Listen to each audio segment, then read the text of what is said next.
Hello everyone, welcome back to our channel Mechanism Classes. Harish this side wishing you all very warm greetings. Last lecture Walden inversion के ऊपर था, potential energy curves for NH3 quantum tunnelling. अब बात करते हैं आज की story और theory, that is calculation of hybridisation.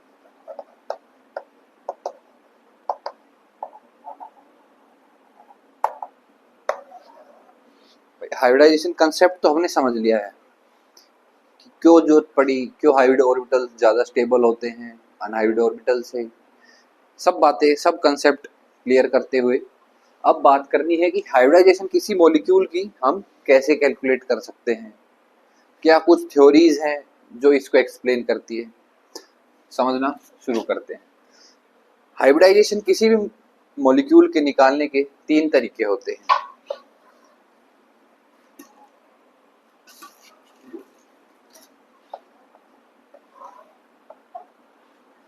पहला तरीका है एब्सोल्यूट मेथड। कुछ याद आया क्या एब्सोल्यूट मेथड? मैं लिख सकता हूं क्या? एब्सोल्यूट हाइब्रिडाइजेशन बताती होगी इसको, और ये क्या बताती है? एक्यूरेट। अमोनिया के लिए कितनी थी? 3.33, बिल्कुल एक्यूरेट बताई थी उसने।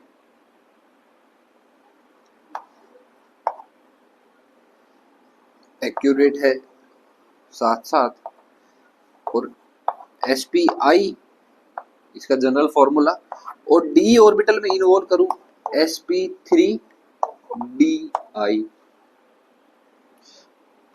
3 क्यों लिया? di का मतलब देखो, ये s ऑर्बिटल, फिर 3 p ऑर्बिटल आते हैं, फिर d5।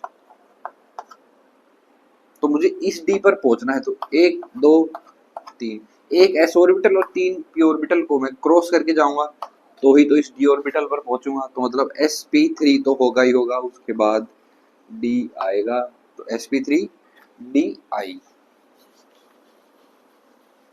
और i का फॉर्मूला क्या था? cos theta is equal to -1 upon i। ठीक है इतनी बात? चलिए ठीक है। नेक्स्ट तरीका है हमारे पास स्टेरिक मेथड बाय स्ट्रक्चर।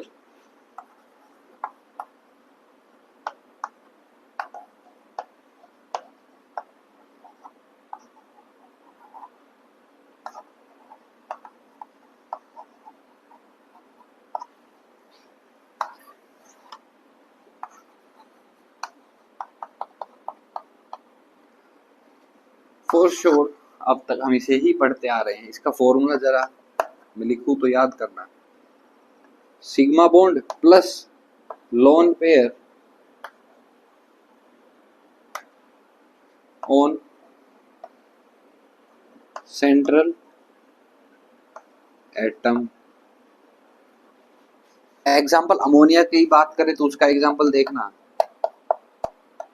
ये इसका लोन पेयर, ये H, शेप क्या है? पिरामिडल। सिग्मा बॉन्ड 1 2 3, तो 3 प्लस एक लोन पेयर 4। 4 कैसे बनाऊंगा मैं? वही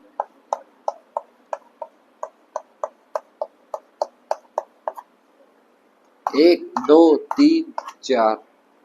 तो क्या है? हाइब्रिडाइजेशन आई sp3, लेकिन एब्सोल्यूट मेथड से sp3.33 एक्यूरेट है कि नहीं है? बोलो। ठीक है।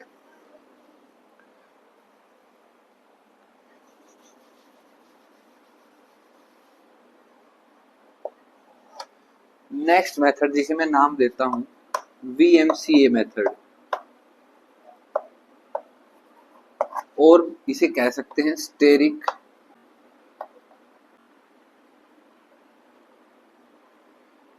Calculation by formula. फॉर्मूला क्या है? यही है इसके नाम में, मैंने इसको इसलिए नाम रखा है VMCA मेथड।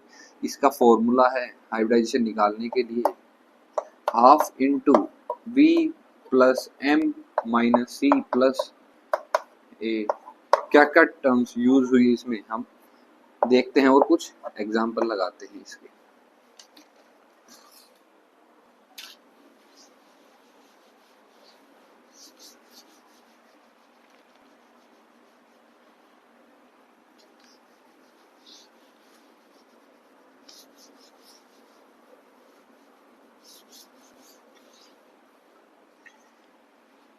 बात करूं V की, V क्या है? Valence electrons of central atom.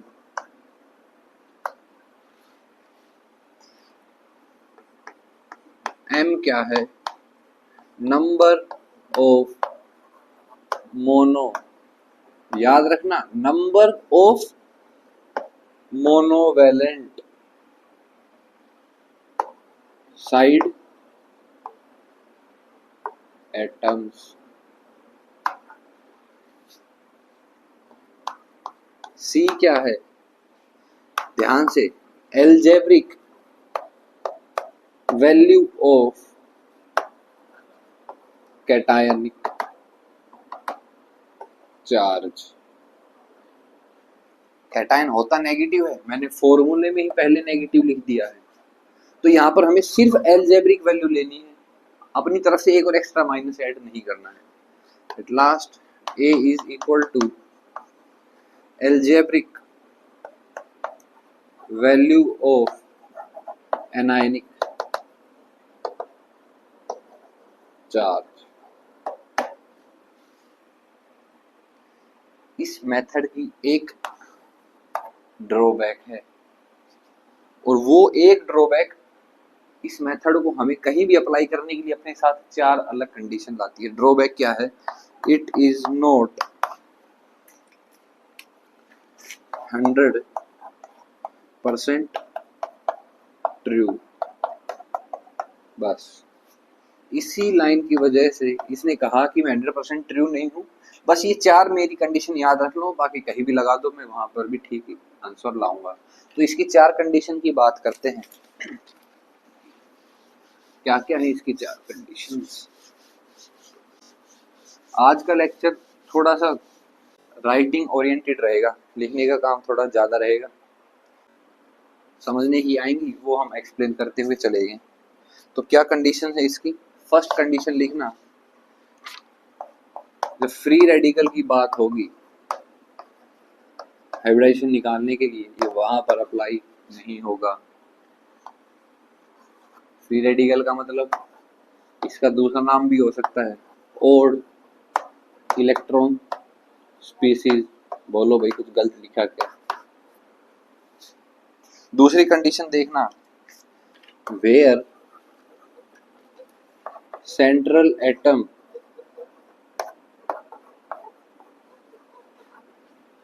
Is transition metal. तीसरी बात, स्टेरिक नंबर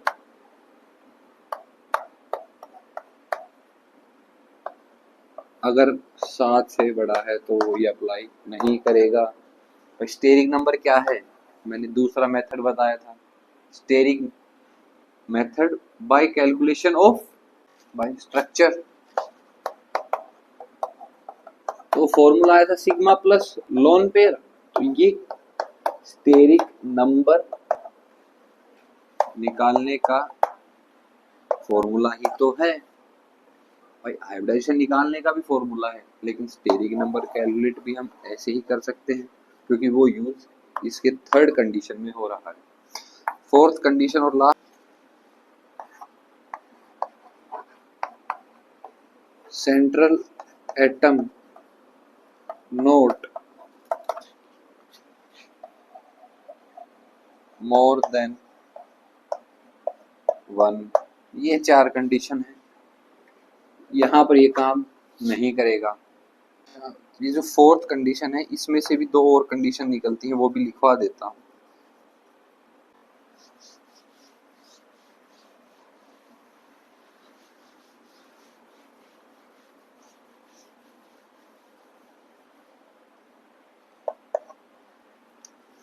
तो डाल सकते हैं आप इसमें 4A। क्या कहती है इसकी कंडीशन? ड्रैगो कंपाउंड नहीं होना चाहिए। और फोर्थ बी क्या कहती है?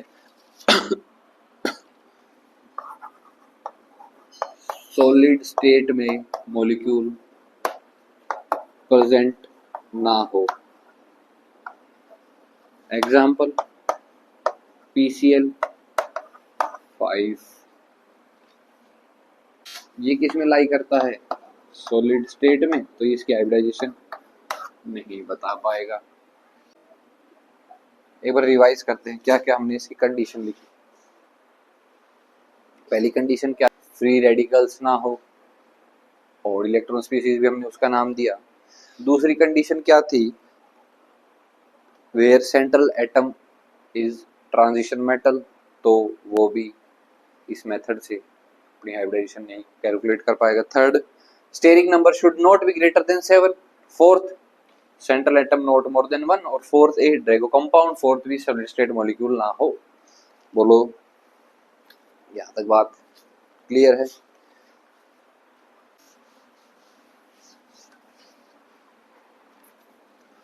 अब जो बात करनी है हमें,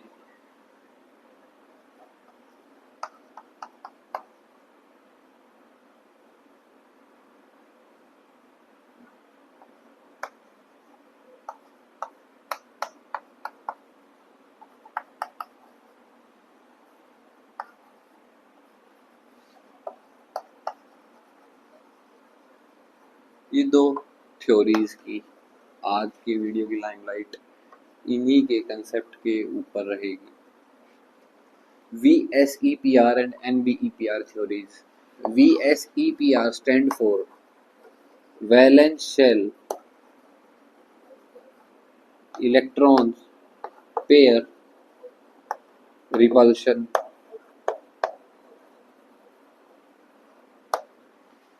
while NBEPR stand for non-bonding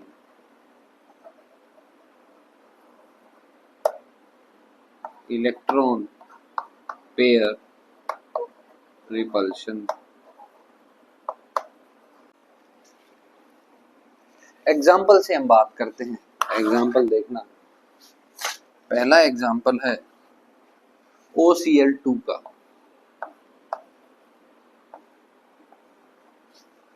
सबसे पहले ये दो इलेक्ट्रॉन मैं ड्रॉ कर सकता हूँ क्या? यहाँ पर बॉन्डिंग में सिग्मा बॉन्ड है, तो दो इलेक्ट्रॉन से बनकर एक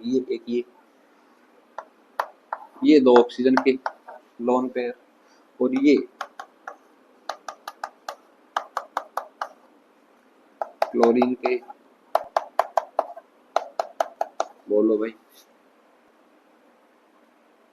इसी के साथ साथ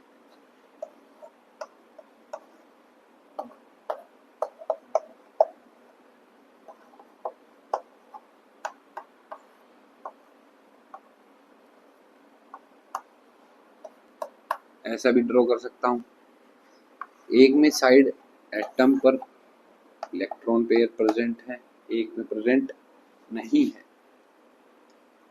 तो वेस्पर थ्योरीज और NBEPR थ्योरीज कहाँ कहाँ एप्लीकेबल है वो देखना जरूरी है। वेस्पर थ्योरी देखना जरा, valence shell electron pair repulsion. Valence shell का मतलब जो बॉन्ड बनाते हैं। अब देखना, ऑक्सीजन ने बॉन्ड कहाँ कहाँ फॉर्म करे हैं। एक तो ये बॉन्ड रहा और एक ये बॉन्ड रहा। तो इनके अंडर जो भी इलेक्ट्रॉन्स आ रहे हैं उनकी आपस में रिपल्शन एक्सप्लेन करती है valence shell electron pair theory. तो वैलेंस शेल इलेक्ट्रॉन पेयर में कह दूं 1 2 3 4, कोई दिक्कत? चलिए। और बचे हुए नॉन बॉन्डेड, भाई ये भी तो इलेक्ट्रॉन के पेयर हैं, 1 2, एक पेयर, 2 पेयर, तीसरा पेयर, 4 5 6 पेयर, ये भी तो इलेक्ट्रॉन पेयर, लेकिन नॉन बॉन्डेड इलेक्ट्रॉन पेयर। तो NBER मैं कह सकता हूं क्या? NBEP। सिमिलरली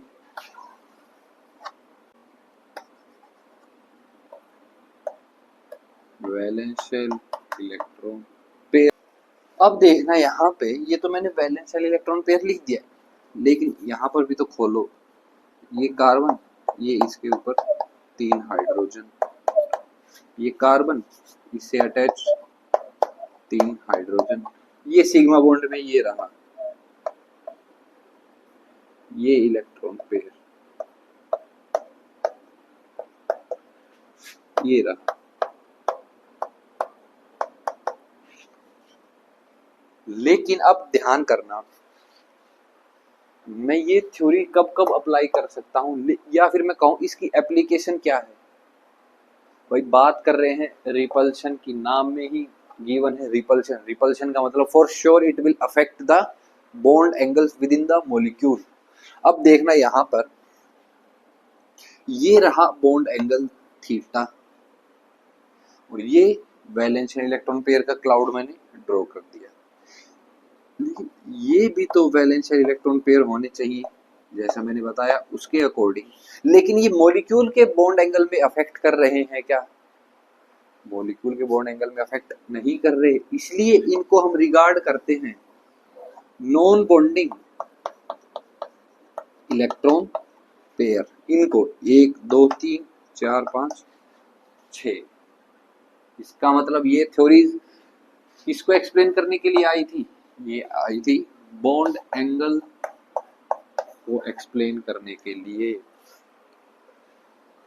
तो मैं कह सकता हूं क्या, जब वेस्पर और NBEPR, क्या जब valence shell electron pair repulsion, क्या वैलेंस शेल इलेक्ट्रॉन पेयर का रिपल्शन और नॉन बॉन्डिंग इलेक्ट्रॉन पेयर का रिपल्शन इक्विलिब्रियम में होंगे, तब मॉलिक्यूल का बॉन्ड एंगल मिल जाएगा क्या? तो अब आती है क्या ये बात समझ में, NBEP हमने क्यों लिए हैं? जैसे इन दोनों का रिपल्शन इक्विलिब्रियम में आया, जैसे ही ये रिपल्शन इक्विलिब्रियम में आया, चाहे वो ऐसे आए, फॉर एग्जांपल बात कर रहा हूं, चाहे ऐसे आए, तो this angle is called the bond angle of molecule. तो ये बात आप बेशक से नोट डाल के लिख लें।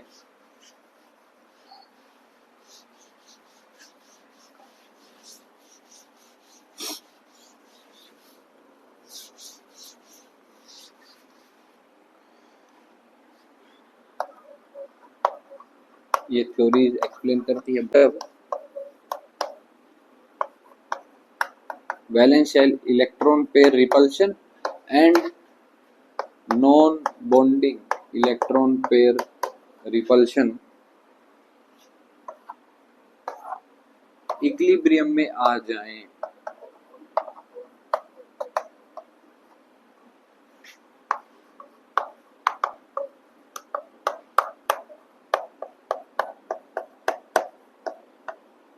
तो हमें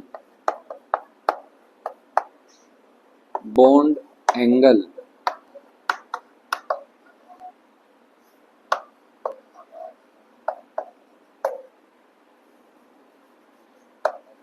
मॉलिक्यूल का अचीव हो जाता है।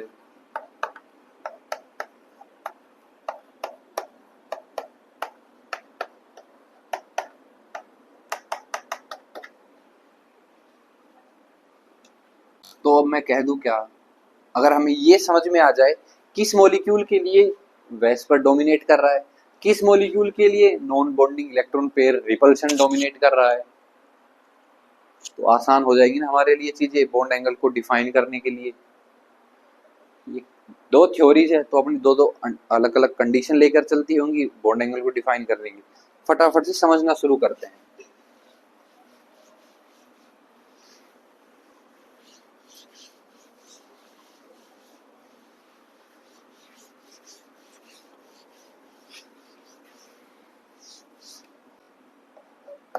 बात करें वेस्पर की,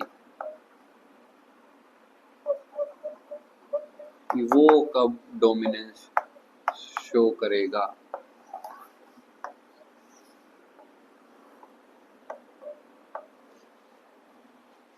OCl2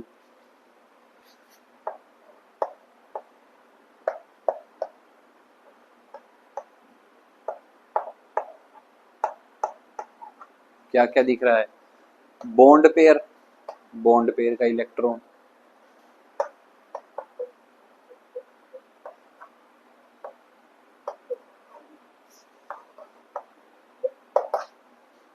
सुनना, और ये लोन पेयर है, पेयर ही, लेकिन ये बॉन्ड बना रहे हैं और ये फ्री बैठे हैं। तो एक बात करूंगा मैं लोन पेयर के लिए, दूसरी बात करूंगा मैं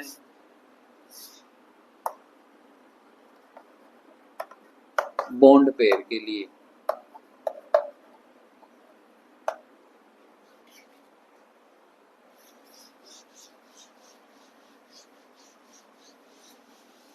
अब देखना, रिपल्शन की बात मैं कर रहा हूं, तो लोन पेयर का रिपल्शन दोनों देखो, पहली बात उसमें है इलेक्ट्रॉन ही, तो रिपल्शन किसके साथ दिखाएंगे, दूसरे इलेक्ट्रॉन के साथ। लोन पेयर एक होते हैं स्टीरियो केमिकली एक्टिव, दूसरे इनएक्टिव। NH3 का लोन पेयर एक्टिव है, PH3 का लोन पेयर इनएक्टिव है। ड्रैगो कंपाउंड जो एक्टिव है और इनएक्टिव है, दो तरह के लोन पेयर हो गए ना। इसका एक और एग्जांपल बता दें इस लोन पेयर का, जो इनएक्टिव पढ़ा था हमने, ब्रिज हेड का केस लिखा था हमने, ध्यान करना नोट डाल के, ये किसी काम का इलेक्ट्रॉन नहीं है, कंपाउंड को ऑप्टिकली एक्टिव बना देता है। तो बीच बीच में रिवाइज कर लेना भी ठीक है, चीजें आपस में फॉर श्योर रिलेटेबल तो होंगी, एक फ्लो में चलेंगे तो रिलेट तो करनी है चीजें। तो लोन पेयर एक एक्टिव, एक स्टीरियोकेमिकली इनएक्टिव। तो भाई इसका तो नो यूज, ये इफेक्ट करेगा वेस्पर थ्योरी के अंदर, इसकी स्टडी हमें करनी है। Bond pair single bond, double bond, triple. आप समझे? अच्छा, ये मुझे ये बताओ, समझना क्या क्या है। Stereo chemically active lone pair पहली बात, दूसरा सिंगल बॉन्ड पेयर SBP लिख देता हूं, दूसरा डबल बॉन्ड पेयर, तीसरा सॉरी, और चौथा ट्रिपल बॉन्ड पेयर। तो मैं इसे और रीडिफाइन करके लिख दूं,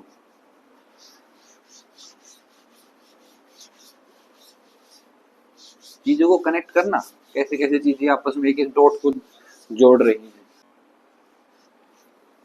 एक बात तो लोन पेयर और लोन पेयर का रिपल्शन फॉर श्योर ज्यादा होगा। और फिर आता है, देखो क्या, पहली बात लोन पेयर का रिपल्शन हमेशा बॉन्ड पेयर से, या मैं कहूं लोन पेयर का रिपल्शन ज्यादा होगा बॉन्ड पेयर से। और लोन पेयर बॉन्ड पेयर का रिपल्शन फिर किससे ज्यादा होगा, बॉन्ड पेयर से। तो मतलब लोन पेयर तो हमेशा डोमिनेंस दिखा रहा है, इसकी मैं बात करूं या ना करूं, इसका कन्फर्म है ये ज्यादा दिखाएगा ही दिखाएगा। दो चीजें मैं यहाँ पे डिफाइन कर दूं क्या, एक तो हमें पढ़ना है lone pair versus bond pair, बोलो। दूसरा क्या पढ़ना है, lone pair versus single bond pair versus, दो चीजें एक साथ लेकर चल रहा हूं, lone pair double bond pair versus triple bond pair. बोलो भाई, सबकी एनर्जी अलग अलग है तो अलग अलग रिपल्शन शो करेंगे। ये सबसे आसान है। एक तो ये बेसिक, दूसरी बात बेसिक ये lone pair versus bond pair. Advance चीज है ये तो मैंने एक्सप्लेन कर दी, बोलो कोई दिक्कत।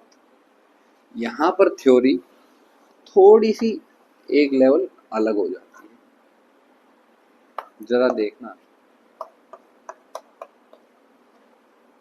ए के पास यहाँ कितने इलेक्ट्रॉन है, एक इलेक्ट्रॉन, ये रहा। होमोलिटी क्लीवेज करेंगे तो ए के पास एक इलेक्ट्रॉन आएगा, डबल बॉन्ड है, होमोलिटी क्लीवेज किया, ए के पास दो इलेक्ट्रॉन,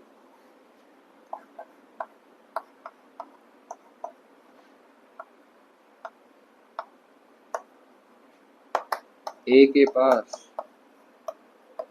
तीन इलेक्ट्रॉन, और एक है यहाँ पर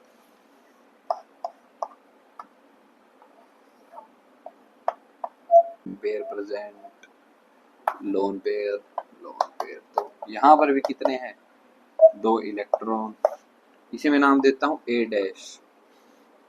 तो अब समझना है किसका रिपल्सन कितना ज्यादा होगा। फॉर श्योर मैं बिना कुछ सोचे समझे कह दूं क्या, 3 इलेक्ट्रॉन जिसके पास है ए के वो ज्यादा रिपल्शन दिखाएगा बाकी सबसे।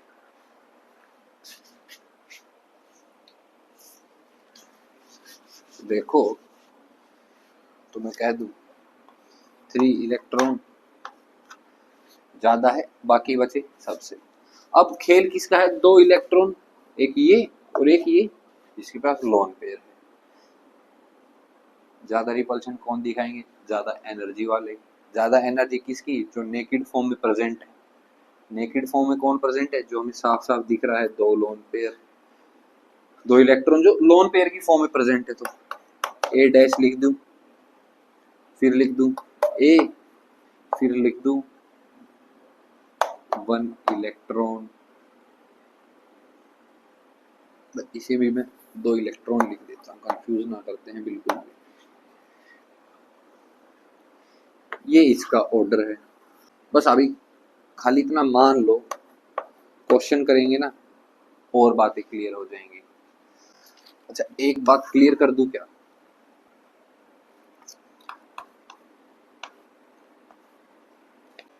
दो लोन पेयर प्रेजेंट हैं, अच्छा, और एक है इसके पास एक लोन पेयर प्रेजेंट, तो रिपल्शन ये रिपल्शन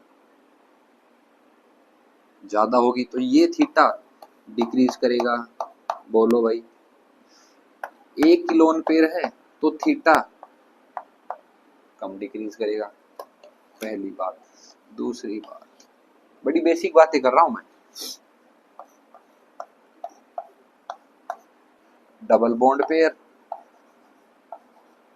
अच्छा, और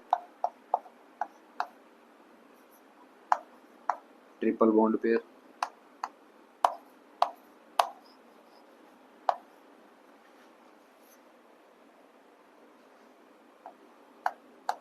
फॉर श्योर इन दोनों में ट्रिपल बॉन्ड पेयर का रिपल्शन ज्यादा होगा तो ये थीटा बहुत कम हो जाएगा, ये थोड़ा कम होगा।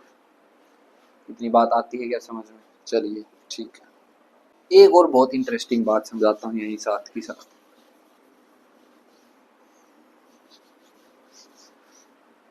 देखो हमने बात की अभी दो तरह की रिपल्शन की, अब आपको पता लगेगा एक पॉइंट हमने कल डिस्कस किया था,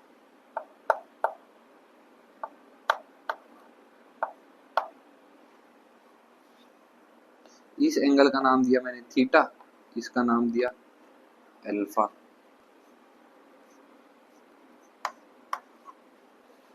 ये नाम दिया मैंने बीटा। पहले मॉलिक्यूल में देखना, ये सिंगल बॉन्ड पे रिपल्शन जैसे ही शो करेगा, जैसे ही रिपल्शन शो करेगा तो थीटा डिक्रीज होगा और अल्फा, ध्यान करो, अल्फा इंक्रीज होगा।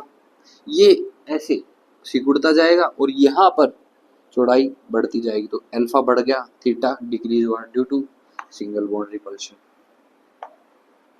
अच्छा, अब बात करते हैं इस, ये रहा लोन पेयर, ये रिपल्शन किया तो बीटा फॉर श्योर डिक्रीज होगा, लेकिन ये जो एंगल है इसे मैं नाम दे दूं फाई, इसका क्या होगा भाई? ये है लोन पेयर, नजर नहीं आते तो ये बॉन्ड एंगल बनाएंगे कैसे?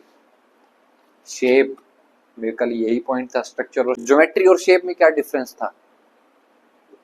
यही तो था, ज्योमेट्री कहती थी लोन पेयर और बॉन्ड पेयर दोनों ही ड्रॉ करने हैं सिस्टमेटिक वे में, और शेप क्या कहता था कि लोन पेयर होता है भूत, वो दिखता नहीं है। तो भूत होता है तो उसका कोई एंगल होगा क्या? कोई एंगल नहीं होगा। यही डिफरेंस है बॉन्ड पेयर रिपल्शन में और लोन पेयर रिपल्शन में। कोई कुछ क्या बातें क्लियर? एक पॉइंट आता है, अब उसे भी कनेक्ट करना।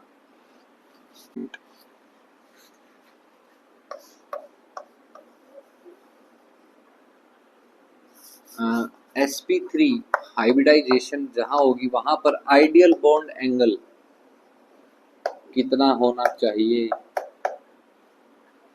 109.5 डिग्री या 109 degree 28 minute.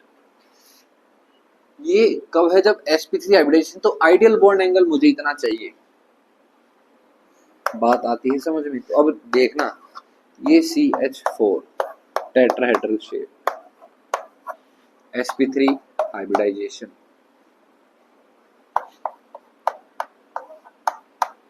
NH3 pyramidal shape,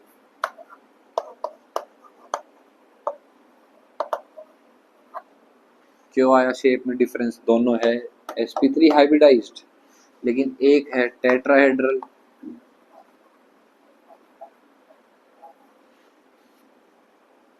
यहां पर एंगल हमें मिल गया 109.5 डिग्री आइडियल बॉन्ड एंगल, लेकिन कल तक हम क्या पढ़ रहे थे?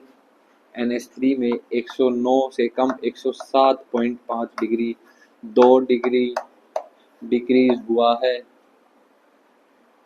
ये है लोन पेयर रिपल्शन के कारण शेप भी बदल गई। हाइब्रिडाइजेशन कितनी रही? Same, sp3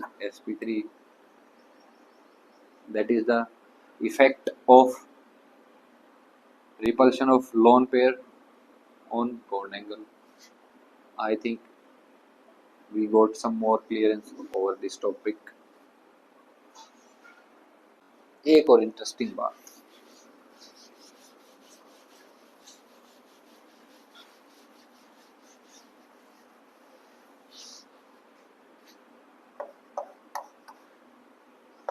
number of bond angles एक मॉलिक्यूल में कितने हो सकते हैं? देखा ना अभी,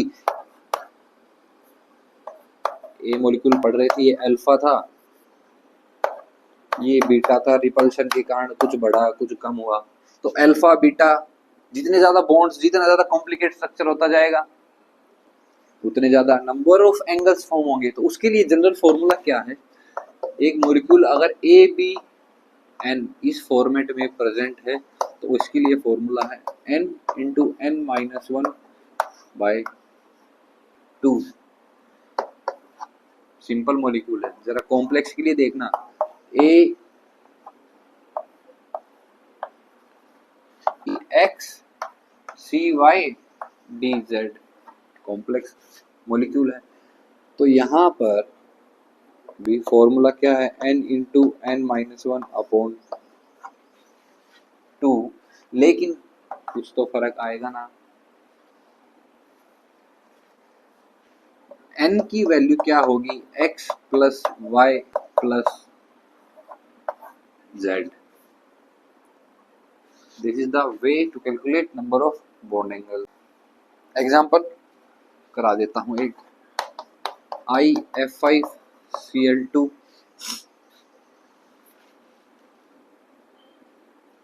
XY, दोनों को ऐड करेंगे 7, तो 7 इंटू 7 माइनस 1/2 कितना आया, 7 इंटू 6/2, ये आया 3।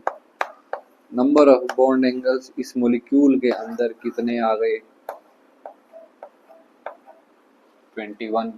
ये क्या इतनी बात। तो अब कुछ 2-3 क्वेश्चन और समझते हैं, जो अभी तक थ्योरी हम इतनी गाते आए हैं, ये तो क्वेश्चन लगा लेंगे तो और बेहतर क्लियर होंगी चीजें। क्या है पहला क्वेश्चन, पहला क्वेश्चन कहता है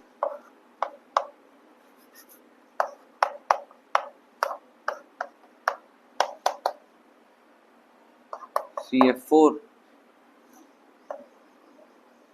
सिंगल बॉन्ड पे रिपल्शन होगा, ये है अल्फा।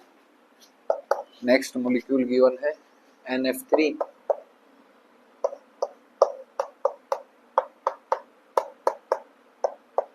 लोन पे रिपल्शन,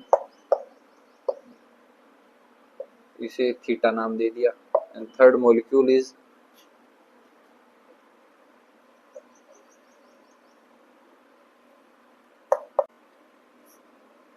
सल्फर ट्रिपल बॉन्ड पे अटैच नाइट्रोजन और 3 फ्लोरीन, इस एंगल को नाम दे दिया मैंने बीटा। पूछा है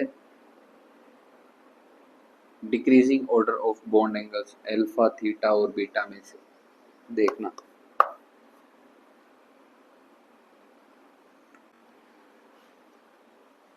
क्या समझा था, 3 इलेक्ट्रॉन्स है ना भाई, होमोलिटी क्लीवेज करो, सल्फर के पास 3 इलेक्ट्रॉन्स प्रेजेंट है, तो ये लो रिपल्शन, ये और लो, इधर से भी, इधर से भी, इधर से भी। अच्छा, ये रहा लोन पेयर और ये रहा सिंगल बॉन्ड पेयर। इतना समझ में आ गया। सबसे ज्यादा रिपल्शन यहाँ पर, तो सबसे पिचकने वाला बॉन्ड एंगल ये बीटा, सबसे कम लिख दूं बीटा। अब इन दोनों में देखो, ये lone pair single bond pair, बिना सोचे समझे थीटा और कम होगा, क्योंकि रिपल्शन लोन पेयर का सिंगल बॉन्ड पेयर से ज्यादा, तो इधर लिख दूं थीटा। बचा क्या, alpha. This is the order, कोई दिक्कत। एक एग्जांपल और,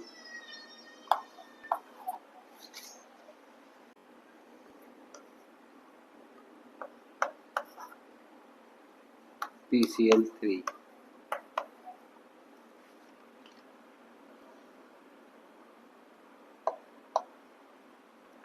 और यहाँ पर प्रेजेंट है P double bond O CH3। अच्छा, एक पॉइंट आया था यहाँ पर, रिवाइज करने के लिए आ गया ध्यान में। क्या है पॉइंट, PCl3 तो बन जाता है, PCl5 भी बन जाता है, लेकिन PH5 नहीं बनता। ऐसा क्यों, बल्कि PH3 भी बन जाता है।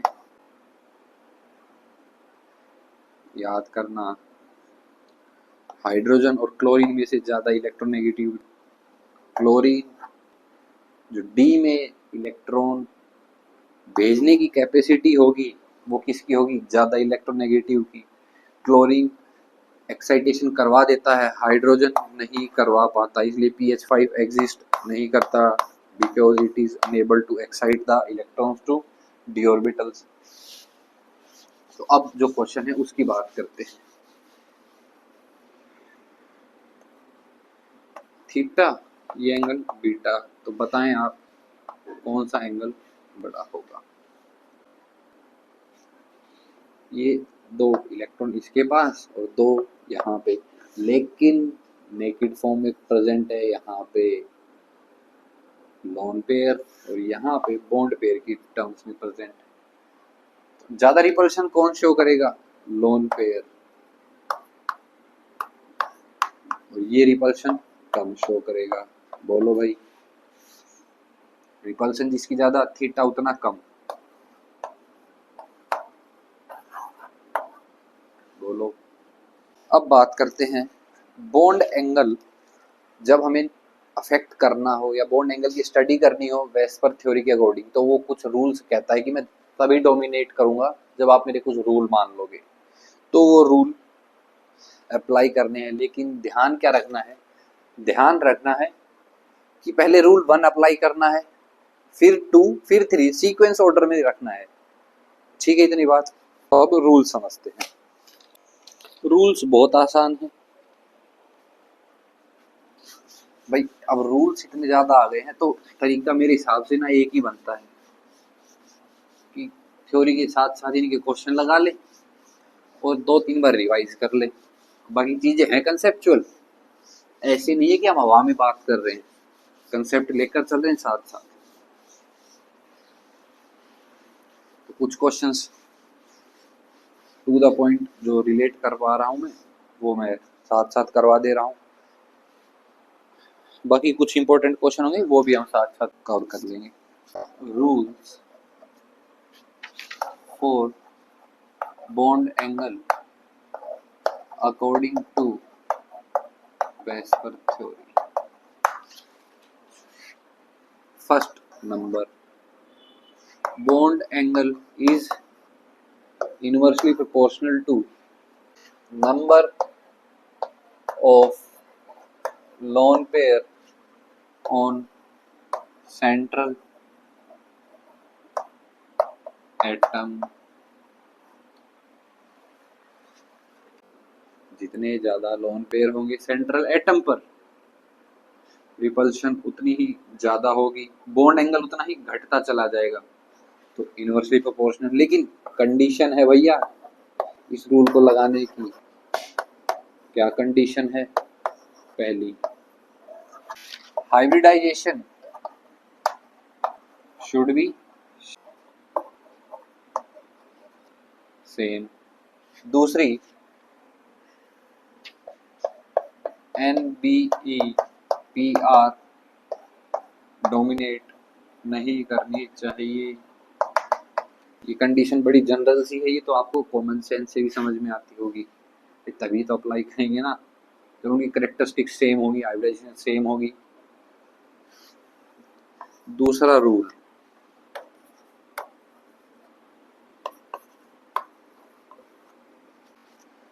Bond angle is directly proportional to electronegativity of central atom. ये बात मैं पहले ही बता चुका हूं। Bond angle is directly proportional to electronegativity, directly proportional to s character on central atom. Condition है इसकी दो। कंडीशन तो ये एज इट इज उतार दें आप। तीसरी condition, number of lone pair on central atom should be same. Example बताओ क्या है इस डेफिनेशन का मतलब?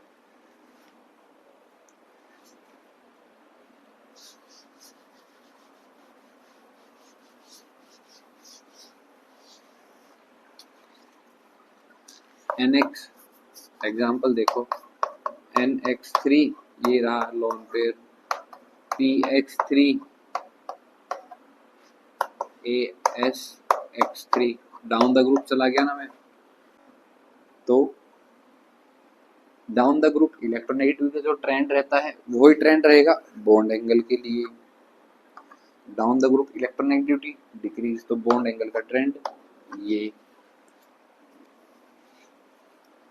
पहली बात, हाइब्रिडाइजेशन सेम हो, सेम है।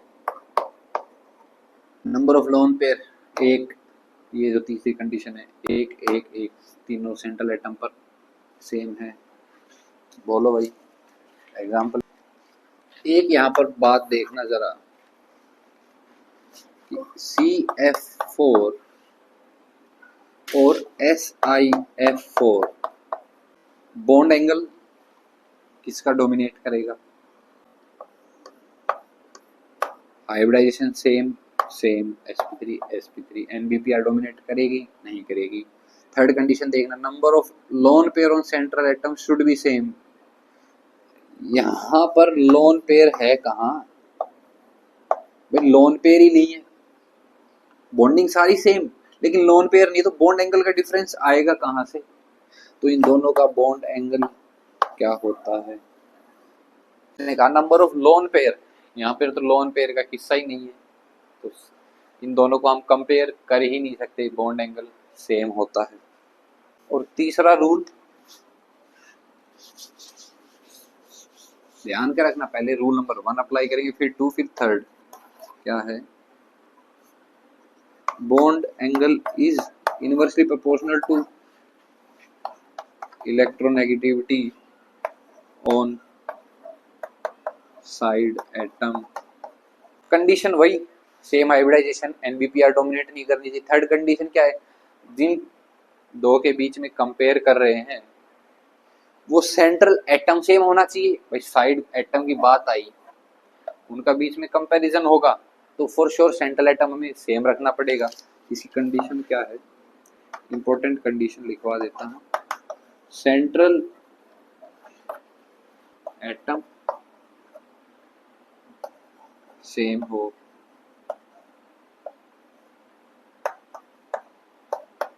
दूसरी बात भाई वही लोन पेयर भी सेम हो। बस ये 3 रूल थे और यही थी वेस्पर थ्योरी। तो अभी के लिए इतना ही रखते हैं, नेक्स्ट करेंगे कंटिन्यू NBPR थ्योरी से। That's all for today's class. Do hit like and subscribe button. Thank you.